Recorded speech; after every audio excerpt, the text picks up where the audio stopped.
Radio Tehran, শুরু হচ্ছে বিশ্ব সংবাদ।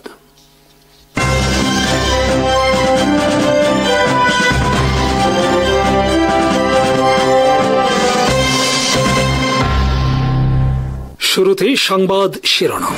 আফগানিস্তানের তালেবান সরকার উৎখাতের হুমকি পাকিস্তানের। মঙ্গলবার তুরস্কে শান্তি আলোচনা ভেঙে যাওয়ার পরপরই পাকিস্তান সীমান্তে হামলা তালেবানদের। নিহত ক্যাপ্টেন সহ পাকিস্তানের 6 সেনা। পাকিস্তান অভিযোগ করেছে ভারতের ষড়যন্ত্রে তালেবান সরকার পাকিস্তানকে যুদ্ধে টেনে আনার জন্য মরিয়া হয়ে উঠেছে। ভেনেজুয়েলায় অবতরণ করল রাশিয়ার সামরিক পরিবহন বিমান।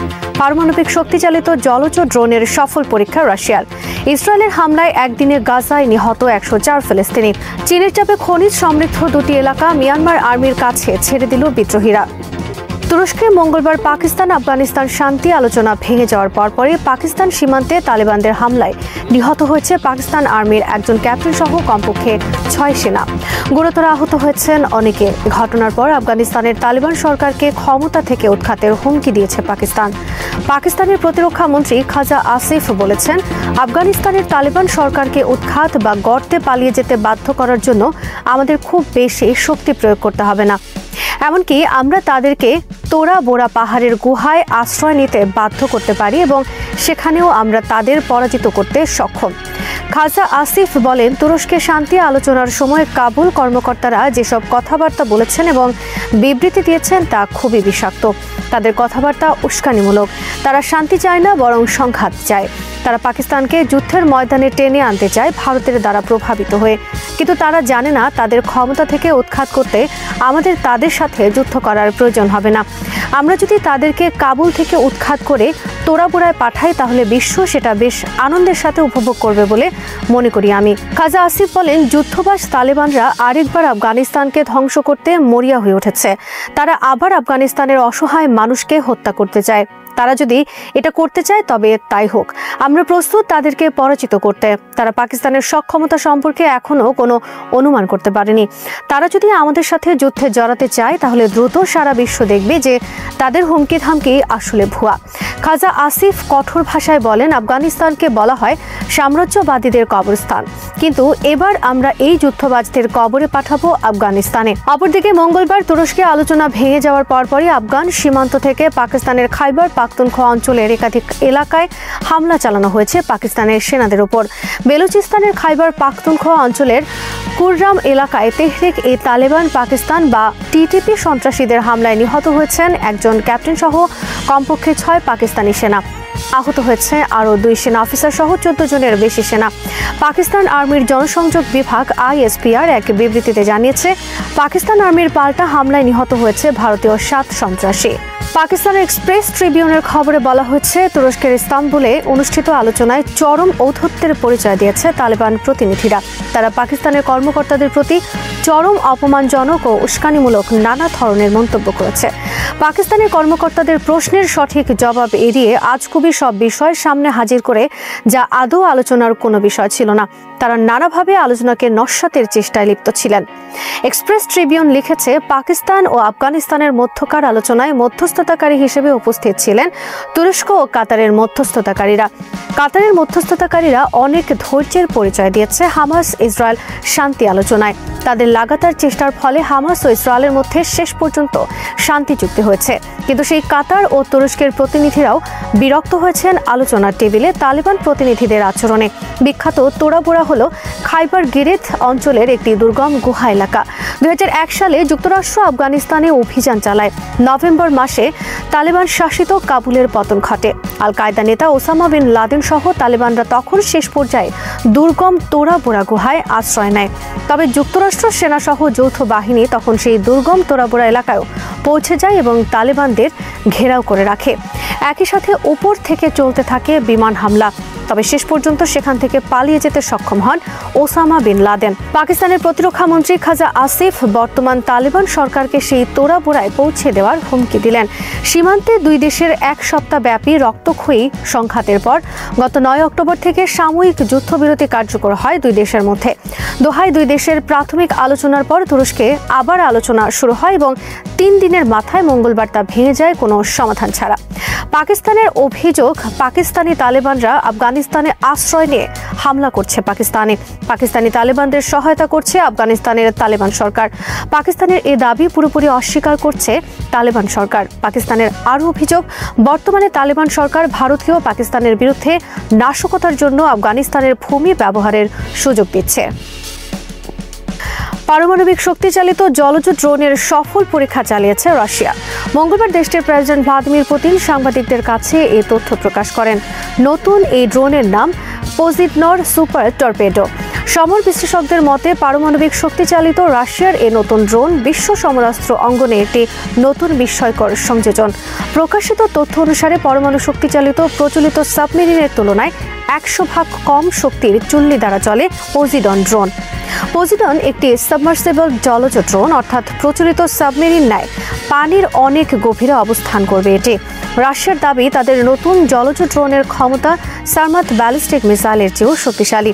রাশিয়ার সারমাত বিশ্বের সবচেয়ে বড় আর শক্তিশালী ব্যালিস্টিক মিসাইল।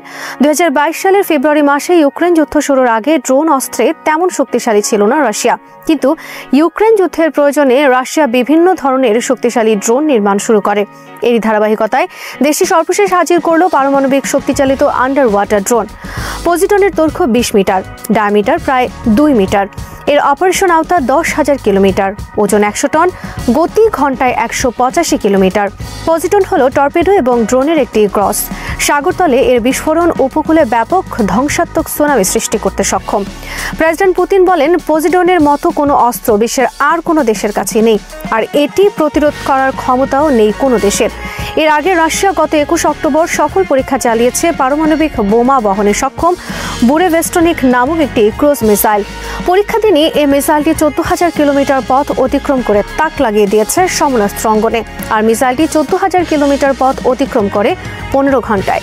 মিসাইলটি প্রচলিত এয়ার ডিফেন্স সিস্টেমকে অকার্যকর করে লক্ষ্যবস্তুতে আঘাত করতে পারে। রাশিয়ার একটি সামরিক পরিবহন বিমান অবতরণ করেছে ভেনেজুয়েলার রাজধানী কারাকাসে। যুক্তরাষ্ট্রের ডিফেন্স নিউজের খবরে বলা হয়েছে, গত শনিবার ইলিউসেন 276 নামক মিলিটারি কার্গো বিমানটি রাশিয়া থেকে উড্ডয়নের 2 দিন পর কারাকাসে অবতরণ করল। এভিয়েশন ট্র্যাক রেকর্ড অনুযায়ী বিমানটি আর্মেনিয়া, আলজেরিয়া, মরক্কো, সেনেগাল এবং মৌরিতানিয়া হয়ে ল্যাটিন আমেরিকায় পৌঁছায়। যুক্তরাষ্ট্র ভেনেজুয়েলার মধ্যে যখন তীব্র সামরিক উত্তেজনা চলছে, তখন রাশিয়া দেশটিতে পাঠালো এই সামরিক বিমান। তবে বিমানে কি রয়েছে সে বিষয়ে বিস্তারিত জানা যায়নি। ডিফেন্স নিউজের খবরে বলা হয়েছে, পশ্চিমাদের কোনো ধরনের হস্তক্ষেপ এড়াতে রাশিয়ার সামরিক পরিবহন বিমানটি পশ্চিমা কোনো দেশের আকাশসীমায় প্রবেশ করেনি। রাশিয়ার যে সামরিক বিমানটি ভেনেজুয়েলায় অবতরণ করেছে সেটি 50 টন সমরাস্ত্র অথবা 200 সেনা বহনে সক্ষম। মিয়ানমারের 2টি গুরুত্বপূর্ণ এলাকা ছেড়ে দেবে সশস্ত্র বিদ্রোহী group Ta'ang national liberation army. Myanmar junta সরকারের সাথে সমঝোতার অংশ হিসেবে মান্দালয়ের মগক এবং শান রাজ্যের মোমেক এলাকা দুটি থেকে সেনা সরিয়ে আনবে তাং আর্মি। চুক্তি অনুযায়ী মিয়ানমার আর্মিও সেখানে আর বিমান হামলা পরিচালনা করবে না। বুধবার থেকে কার্যকর হয়েছে 2 দেশের মধ্যে এই যুদ্ধবিরতি ওই 2টি এলাকায়। চীনের মধ্যস্থতায় কুনমিংয়ে এর সমঝোতা হয়েছে বিদ্রোহী এবং মিয়ানমার জান্তা সরকারের মধ্যে। যে 2টি এলাকা থেকে বিদ্রোহীরা সেনা সরিয়ে নেবে সে এলাকা দুটি রুবি খনিজ সম্পদে সমৃদ্ধ। এলাকা দুটি অনেকদিন ধরে বিদ্রোহীদের অধীনে ছিল, তবে মিয়ানমার আর্মি খনিজ সম্পদ সমৃদ্ধ এলাকা দুটি পুনরায় নিজেদের দখলে নেওয়ার লক্ষ্যে কয়েক মাস ধরে তীব্র হামলা চালিয়ে আসছিল। দীর্ঘদিন 2 পক্ষের মধ্যে চলে সেখানে তীব্র যুদ্ধ। 2021 সাল থেকে মিয়ানমারে গৃহযুদ্ধ চলছে। সীমান্তবর্তী সব এলাকা সহ মিয়ানমারের অধিকাংশ এলাকা বর্তমানে বিদ্রোহীদের দখলে।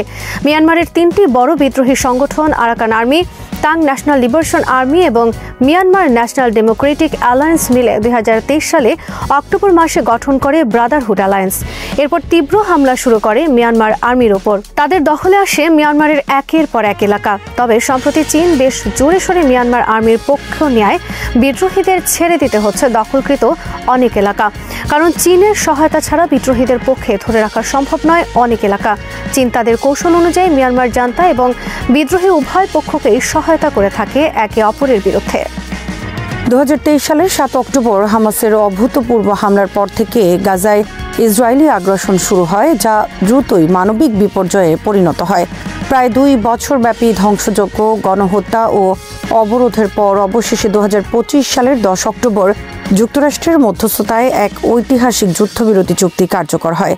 তবে অক্টোবরের শেষ সপ্তাহে আবারও উত্তেজনা বাড়তে থাকে যখন ইসরায়েল একাধিক বিমান হামলা চালিয়ে শতাধিক ফিলিস্তিনিকে হত্যা করে।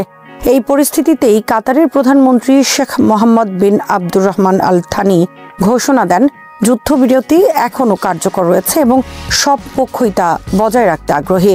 তার এই বক্তব্য শুধু কূটনৈতিক আশাবাদ নয়, বরং পুরো মধ্যপ্রাচ্যের স্থিতিশীলতার জন্য একটি গুরুত্বপূর্ণ বার্তা। 2 বছরব্যাপী ইসরায়েলি অভিযানে গাজার অবকাঠামো প্রায় ধ্বংসস্তূপে পরিণত হয়। জাতিসংঘের তথ্যমতে 2023 থেকে 2025 সালের মধ্যে গাজায় প্রায় 70,000-এর বেশি মানুষ নিহত হয়েছে, যাদের অধিকাংশই নারী ও শিশু। পানি, বিদ্যুৎ, চিকিৎসা সব মৌলিক সেবা ভেঙে পড়েছে। এই ভয়াবহ পরিস্থিতির মধ্যে যুক্তরাষ্ট্র, কাতার, মিশর ও তুরস্কের কূটনৈতিক প্রচেষ্টায় এক অস্থায়ী যুদ্ধবিরতির সূচনা হয়।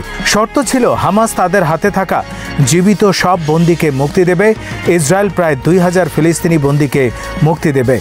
ইসরায়েল হলুদ রেখা পর্যন্ত সেনা প্রত্যাহার করবে এবং আন্তর্জাতিক তদারকিতে মানবিক সহায়তা প্রবাহ অব্যাহত থাকবে। এই চুক্তি ছিল মধ্যপ্রাচ্যে একটি আশার আলো, অন্তত কাগজে কলমে। কিন্তু বাস্তবে ইসরায়েলের আক্রমণাত্মক নীতি এবং যুক্তরাষ্ট্রের দ্বৈত মানদণ্ড চুক্তির স্থায়িত্বকে বারবার প্রশ্নবিদ্ধ করেছে। কাতার দীর্ঘদিন ধরেই হামাস ও পশ্চিমা দেশগুলোর মধ্যে সেতু বন্ধনের কাজ করে আসছে। হামাসের রাজনৈতিক নেতৃত্বের একটি বড় অংশ দোহায় অবস্থান করে, যা ইসরায়েলের সঙ্গে আলোচনায় কাতারকে এক অনন্য অবস্থানে নিয়ে গেছে। শেখ মোহাম্মদ আল সানি নিউ ইয়র্কের কাউন্সিল অন ফরেন রিলেশনসে বক্তৃতায় বলেন, 2 পক্ষই স্বীকার করেছে যে যুদ্ধবিরতি টিকে থাকা উচিত। আমরা যুক্তরাষ্ট্রের সঙ্গে সমন্বয় বিষয়টি নিয়ন্ত্রণে রাখার চেষ্টা করছি। তার এই বক্তব্য শুধু আশাবাদী নয়, বরং আন্তর্জাতিক কূটনীতিতে কাতারের বাস্তববাদী ভূমিকার স্বীকৃতি।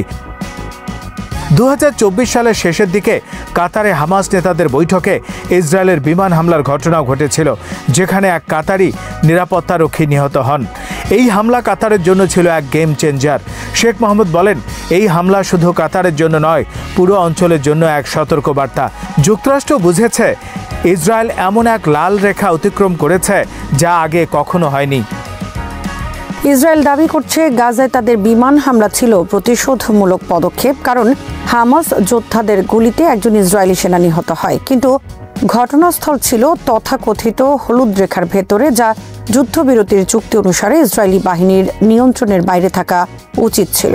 অন্যদিকে গাজার স্বাস্থ্য মন্ত্রণালয় জানায়, মাত্র এক রাতের হামলায় 104 জন ফিলিস্তিনি নিহত হন, যাদের মধ্যে 46 জন শিশু এবং 20 জন নারী।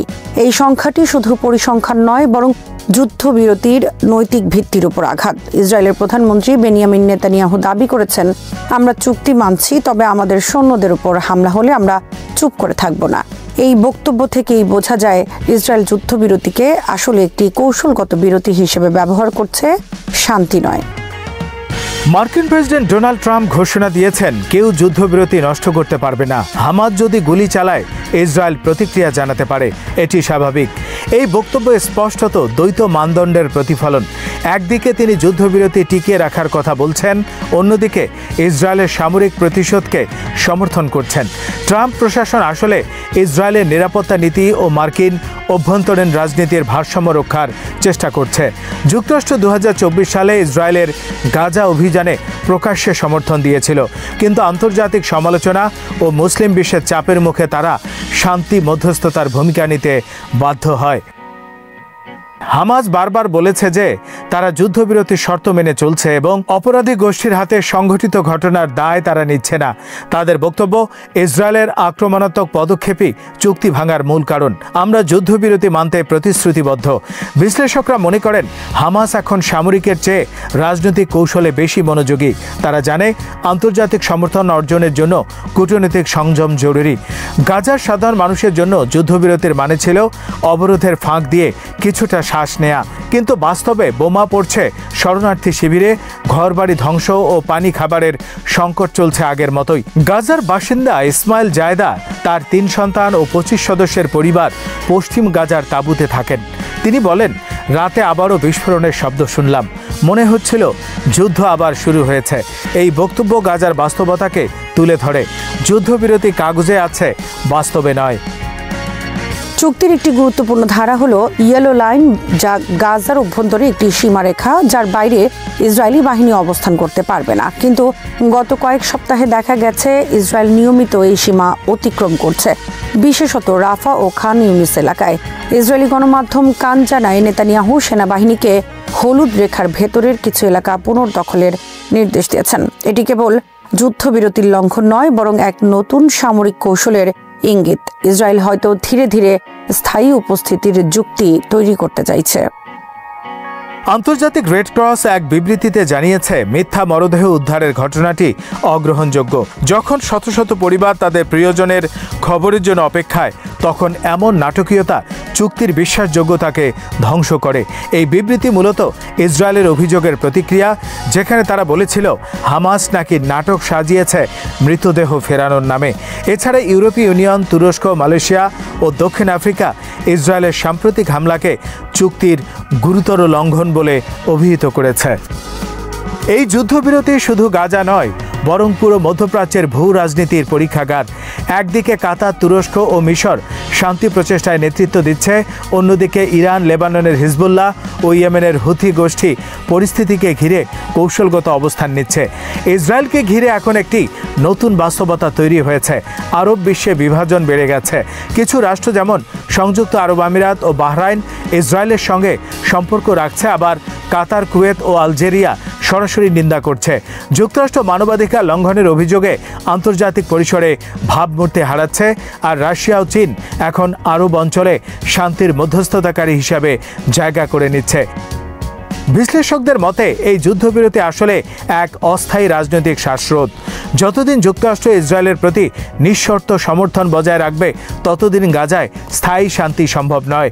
কাতার, মিশর ও তুরস্ক একসঙ্গে টেকসই শান্তি কাঠামো প্রস্তাব করেছে, যেখানে গাজায় আন্তর্জাতিক তদারকিতে অন্তর্বর্তী প্রশাসন গঠনের কথা বলা হয়েছে। কিন্তু ইসরায়েল তা প্রত্যাখ্যান করেছে, কারণ তাতে হামাসের রাজনৈতিক ভূমিকা স্বীকৃতি পাবে। গাজায় আজও বোমা পড়ছে, শিশুদের কান্না থামছে না। তবুও কাতার বলছে যুদ্ধবিরতি টিকে আছে। এই ঘোষণার মধ্যেই লুকিয়ে আছে মধ্যপ্রাচ্যের কূটনীতির জটিল বাস্তবতা। একদিকে কাতার যুক্তরাষ্ট্রের সঙ্গে সমন্বয় রেখে শান্তি রক্ষা করছে, অন্যদিকে ইসরায়েল সেই যুক্তরাষ্ট্রের ছায়াতেই আক্রমণ চালাচ্ছে। হামাস যুদ্ধবিরতি মেনে চললেও ইসরায়েল নিরাপত্তার অজুহাতে আঘাত হানছে নিরীহ মানুষের উপর। অর্থাৎ এই যুদ্ধবিরতি আসলে এক অসামান্য শান্তির ভান, যেখানে প্রতিটি বিস্ফোরণ রাজনৈতিক বার্তা বহন করছে, প্রতিটি মৃত্যু কূটনৈতিক নীরবতার ফল। তবুও কাতারের প্রধানমন্ত্রী শেখ মোহাম্মদের কথায় একটুখানি আশার সুর আছে। আমরা যুদ্ধবিরতিকে রক্ষা করব, কারণ প্রতিটি শিশুর জীবনের চেয়ে বড় কোনো কূটনীতি নেই। এই বাক্যটি আজ গাজার ধ্বংসস্তূপের মধ্যেও মানবতার সর্বশেষ প্রতিধ্বনি হয়ে আছে। তুর্কি সেনাদের জমদূত মনে করছে ইসরায়েলি সেনারা। আতঙ্কে রীতিমতো ঝড় বয়ে যাচ্ছে ইসরায়েল জুড়ে। অবস্থা বেগতিক দেখে নেতানিয়াহু সরকার তাকিয়ে আছে ট্রাম্পের সহায়তার দিকে। যে কোনো মূল্যে তারা তুর্কি বাহিনীকে থামাতে চায়। গাজা যুদ্ধ শেষ হতেই আবারও নতুন করে শঙ্কা আর আতঙ্ক দেখা দিয়েছে পুরো মধ্যপ্রাচ্য জুড়ে। এবার ইসরায়েলের পথের কাটা আরেক মুসলিম দেশ। পুরো ইসরায়েল জুড়ে ছড়িয়ে পড়েছে চরম উত্তেজনা। যাদের ভয়ে কাঁপে পুরো মধ্যপ্রাচ্য, এবার তারাই কাঁপছে তুর্কি সেনাদের ভয়ে। গাজায় আন্তর্জাতিক শান্তিরক্ষী বাহিনী মোতায়েন নিয়েই ইসরায়েলের এত উদ্বেগ আর উৎকণ্ঠা। ডোনাল্ড ট্রাম্পের 20 দফা শান্তি চুক্তি অনুযায়ী গাজায় নিরাপত্তা দেবে মুসলিম দেশগুলোর সমন্বয়ে গঠিত শান্তিরক্ষী বাহিনী। এতে তুরস্কের নাম শুনে রীতিমতো আতঙ্ক সৃষ্টি হয় ইসরায়েল মহলে। তাদের পরিষ্কার বার্তা, এই শান্তিরক্ষী বাহিনীতে কিছুতেই থাকবে না তুর্কি সেনা।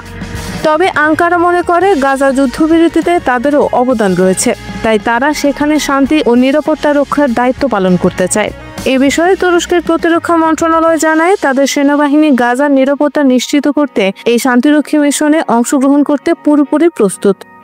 ইসরায়েল কোনোভাবেই চায় না গাজার মাটিতে তুর্কি সেনাদের পা পড়ুক। তারা মনে করে এখানে তুর্কি সেনাদের উপস্থিতি ঘটলে হুমকির মুখে পড়বে ইসরায়েলের জাতীয় নিরাপত্তা। তাদের চাওয়া মিশর, জর্ডান আর ইন্দোনেশিয়ার সেনাদের সমন্বয়ে এই শান্তিরক্ষী বাহিনী গঠিত হতে পারে। ইসরায়েলের মতে গাজায় তুর্কি সেনাদের আগমন ঘটলে তারা নিরপেক্ষ আচরণ করবে না। শুরু থেকে তুর্কি প্রেসিডেন্ট রিসেপ তাইপ এরদোয়ান হামাসের প্রতি রাজনৈতিক ও আদর্শগতভাবে সমর্থন দিয়ে যাচ্ছে, যেখানে তিনি ইসরায়েলের গণহত্যার বড় প্রতিবাদকারী ছিলেন। এমনকি তুর্কি প্রেসিডেন্ট নেতানিয়াহুকে তুলনা করেন অ্যাডলফ হিটলারের সাথে। তবে নেতানিয়াহু সবচাইতে বড় উদ্বেগের জায়গা হামাস ও ব্রাদারহুডকে নিয়ে। নেতানিয়াহুর দাবি, গাজায় তুর্কি সেনাদের আগমন ঘটলে আবারও মাথা চাড়া দিয়ে উঠবে হামাস ও মুসলিম ব্রাদারহুড, যেখানে তুর্কি প্রেসিডেন্টের সাথে রয়েছে আদর্শিক ও নীতিগত বিশ্বাস। ইসরায়েলের মূল পরিকল্পনা হামাসকে পুরোপুরি নিরস্ত্রীকরণ ও নির্মূল করা। ইসরায়েল প্রধানমন্ত্রী বারবার জোর দিয়ে বলেছে তারা নিজেরাই নির্ধারণ করবে কোন দেশের সেনাদের তারা গাজায় প্রবেশ করতে দেবে।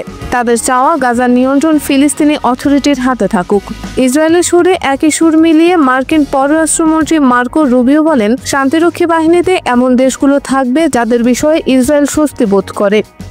যুদ্ধ থেমে গেলেও উত্তাপ কমেনি মধ্যপ্রাচ্যে। ইরানের পরমাণু স্থাপনায় যুক্তরাষ্ট্রের ভয়াবহ বোমা হামলার পর এবার মুখ খুললেন প্রেসিডেন্ট ডোনাল্ড ট্রাম্প। 2 মাসে বোমা তৈরি করত তেহরান বলে দাবি করেন তিনি। জাপানের উপকূলে মার্কিন নৌবাহিনীর জাহাজ ইউএসএস জর্জ ওয়াশিংটনের সৈন্যদের উদ্দেশ্যে তিনি বলেন, ইরান তখন পরমাণু অস্ত্র তৈরির একদম কাছাকাছি ছিল, কিন্তু যুক্তরাষ্ট্র সেই সামর্থ্য গুঁড়িয়ে দিয়েছে। হোয়াইট হাউসের তথ্য অনুযায়ী একক অভিযানে যুক্তরাষ্ট্রের B-2 বোমারু বিমানগুলো ইরানের নাতানজ, ফর্দো ও ইস্পাহান ঘাটিতে ভয়াবহ বোমা বর্ষণ করে। এই হামলায় কার্যত ধ্বংস হয়ে যায় ইরানের পরমাণু কর্মসূচি। প্রেসিডেন্ট ট্রাম্প দাবি করেন তার নেতৃত্বে ইতিহাসে প্রথমবার কোনো প্রেসিডেন্ট মাত্র 8 মাসে 8টি যুদ্ধ বন্ধ করেছেন, যার একটি ছিল ইসরায়েল ও ইরানের সংঘাত। তেহরান জানাচ্ছে যুক্তরাষ্ট্রের এই হামলা চলমান কূটনৈতিক আলোচনার নামে বিশ্বাসঘাতকতা। ইরানের পররাষ্ট্র মন্ত্রণালয়ের মুখপাত্র ইসমাইল বাগাই বলেন, আলোচনার টেবিলে বসেই যুক্তরাষ্ট্র আগ্রাসনের পথ বেছে নিয়েছে, যা সম্পূর্ণ অগ্রহণযোগ্য। তিনি সতর্ক করে বলেন, ভবিষ্যতের কোনো আলোচনায় ইরান অতীতের অভিজ্ঞতা ভুলবে না, বরং সেই শিক্ষা নিয়েই পরবর্তী সিদ্ধান্ত নেবে। জুনের এই যুদ্ধের পর থেকে ইরানের পারমাণবিক স্থাপনাগুলো ব্যাপক ক্ষতির মুখে পড়ে। আন্তর্জাতিক বিশ্লেষকদের মতে যুক্তরাষ্ট্রের চাপ আর কূটকৌশল আবারও ফিরে এসেছে। এখন শুধু পরমাণু নয়, ইরানের ক্ষেপণাস্ত্র কর্মসূচি, তেল রপ্তানি ও আর্থিক নেটওয়ার্কও এর লক্ষ্যবস্তুতে পরিণত হয়েছে। 2015 সালে স্বাক্ষরিত পরমাণু চুক্তি JCPOA বাতিলের পর নতুন কোনো চুক্তি কার্যকর না হওয়ায় ইরানের ইউরেনিয়াম সমৃদ্ধ কার্যক্রম এখন নজরবিহীন। ওয়াশিংটন মনে করছে তেহরানকে যদি আবারও সীমাহীন স্বাধীনতা দেওয়া হয়, তাহলে মধ্যপ্রাচ্যের নিরাপত্তা নতুন এক অন্ধকারে নিমজ্জিত হবে। টাইম ম্যাগাজিনকে দেওয়া এক সাক্ষাৎকারে ট্রাম্প বলেন, ইরান শক্তিশালী হলে কখনো মধ্যপ্রাচ্যে শান্তি আসবে না। এখন সবাই শান্তিতে আগ্রহী, কারণ ইরানের শক্তি ধূলিসাৎ করেছে যুক্তরাষ্ট্র। তিনি এটিকে গাজা যুদ্ধবিরতি ও ইসরায়েলের সঙ্গে আরব দেশগুলোর সম্পর্ক স্বাভাবিকীকরণের প্রচেষ্টার সাফল্যের অংশ বলেও দাবি করেন। তবে বিশ্লেষকরা বলছেন, ওয়াশিংটনের জন্য এই পরিস্থিতি এখন দ্বিমুখী চ্যালেঞ্জ। একদিকে ইরানের বিরুদ্ধে সামরিক ও অর্থনৈতিক চাপ রাখছে, অন্যদিকে গাজা ও ইসরায়েলের অস্থির যুদ্ধবিরতি পরিস্থিতি সামলাতে হচ্ছে। মধ্যপ্রাচ্যে একসঙ্গে এতগুলো সংকট নিয়ন্ত্রণে রাখা যুক্তরাষ্ট্রের জন্য কঠিন পরীক্ষা হয়ে দাঁড়িয়েছে। মধ্যপ্রাচ্যের নীতি বিশ্লেষক ব্রায়ান ক্যাটুলিস বলেন, জুনের যুদ্ধ ইরানের সামরিক ও পারমাণবিক অবকাঠামোতে ব্যাপক ক্ষতি করেছে, কিন্তু স্থায়ী কূটনৈতিক সমাধানের কোনো পথ এখনো খুঁজে পাওয়া যায়নি। ট্রাম্পের ঘোষণায় আপাতত শান্তির বার্তা থাকলেও মধ্যপ্রাচ্যের কূটনৈতিক মহলে নতুন করে শঙ্কা ছড়িয়ে পড়েছে, কারণ ইরানের পরমাণু আকাঙ্ক্ষা ও যুক্তরাষ্ট্রের আগ্রাসী মনোভাব, এই দুই বিপরীত শক্তির সংঘর্ষ থেমে থাকলেও তার আগুন এখনো নিভে যায়নি। শ্রোতা বন্ধুরা, বিশ্ব সংবাদে এই ছিল আমাদের সর্বশেষ আয়োজন। সঙ্গে থাকার জন্য আপনাদের সবাইকে অসংখ্য ধন্যবাদ।